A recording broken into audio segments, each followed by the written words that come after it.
Frères, nous désirons que vous connaissiez la vérité au sujet de ceux qui sont morts, afin que vous ne soyez pas tristes comme les autres, ceux qui n'ont pas d'espérance. Nous croyons que Jésus est mort et qu'il s'est relevé de la mort. De même, nous croyons aussi que Dieu relèvera avec Jésus ceux qui seront morts en croyant en lui. Voici en effet ce que nous déclarons d'après un enseignement du Seigneur. Ceux d'entre nous qui seront encore en vie quand le Seigneur viendra ne seront pas avantagés par rapport à ceux qui seront morts. On entendra un cri de commandement, la voix de l'archange et le son de la trompette de Dieu.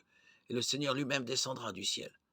Ceux qui seront morts en croyant au Christ se relèveront les premiers. Ensuite, nous qui serons encore en vie, à ce moment-là, nous serons enlevés avec eux au travers des nuages pour rencontrer le Seigneur dans les airs. Et ainsi nous serons toujours avec le Seigneur. Réconfortez-vous donc les uns les autres par ces paroles. 1 Thessaloniciens 4, 13, 18. Les premiers chrétiens, comme de nombreux juifs à cette époque troublée, attendaient la pleine manifestation de Dieu qui remportera la victoire éclatante sur le mal.